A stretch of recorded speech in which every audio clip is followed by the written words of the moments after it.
Warahmatullahi wabarakatuh. Halo teman-teman Forum Pelajar Sadar Hukum dan HAM Jawa Barat. Kembali lagi dengan saya Ragil Ajhar dari MAN 1 Sumedang. Di sini saya akan menyelesaikan asesmen 5 dan saya mengambil tema tentang pendidikan anti korupsi. Selanjutnya kita akan masuk kepada definisi korupsi. Korupsi menurut Kamus Besar Bahasa Indonesia adalah penyelewengan atau penyalahgunaan uang negara, perusahaan, organisasi, yayasan, dan sebagainya untuk keuntungan pribadi dan orang lain. Selanjutnya, berdasarkan Undang-Undang Nomor 31 Tahun 1999, definisi korupsi merujuk pada beberapa jenis, diantaranya kerugian pada uang negara, suap menyuap, penggelapan jabatan, pemerasan, pembuatan atau perbuatan curang, pembentukan kepentingan dalam hal penggandaan dan gratifikasi. Masuk kepada definisi korupsi menurut Kamus Besar Bahasa Indonesia dan menurut Undang-Undang Nomor 31 Tahun 1999. Selanjutnya kita masuk kepada dampak korupsi bagi negara itu sendiri. Pertama, dampak korupsi yaitu di bidang ekonomi. Ada penurunannya produktivitas, menurunnya pendapatan negara dari pajak, meningkatnya utang negara, menurunnya pertumbuhan ekonomi dan investasi, rendahnya kualitas barang dan jasa, ketimpangan pendapatan, dan terakhir meningkatnya kemiskinan. Itu di bidang ekonomi. Yang kedua adalah di bidang pemerintahan. Dampak korupsi yang pertama adalah etika sosial yang mati. Kedua, birokrasi yang tidak lagi efisien. Ketiga, hilangnya fungsi pemerintah itu sendiri.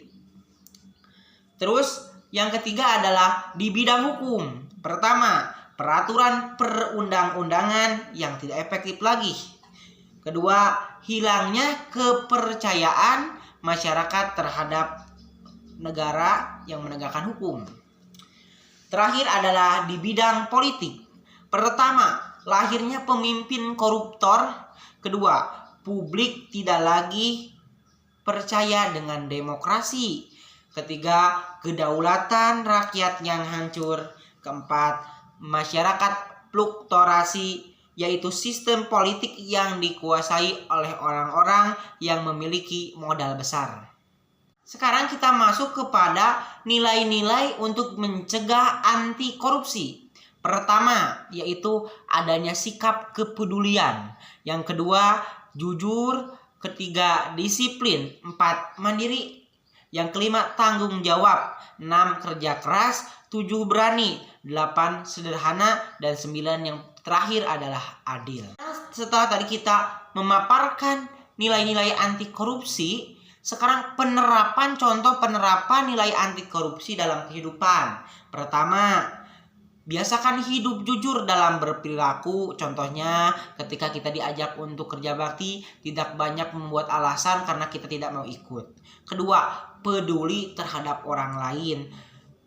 Contohnya adalah dengan membantu orang lain karena dalam rezeki kita ada hak orang lain.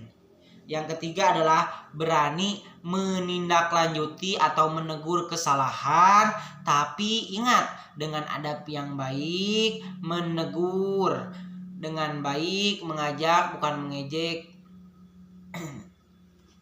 Yang terakhir adalah hidup sederhana. Dimaksud hidup sederhana ini adalah di mana kita lebih condong memenuhi kebutuhan, bukan keinginan. Pada peran pelajar dalam anti korupsi, cara-cara paling ampuh apa saja yang bisa dilakukan oleh seorang pelajar? Pertama, pelajar atau siswa bisa berlatih melalui kantin kejujuran. Kedua, siswa bisa berlatih mengoreksi hasil tugas atau latihan. Ketiga, siswa bisa berlatih mengidentifikasi karakter kejujuran. 4, ini yang paling urgen, yaitu sekolah harus bisa memberikan eskul khusus tentang nilai anti korupsi. Yang kelima, siswa dan guru memahami manfaat kejujuran dan kedisiplinan.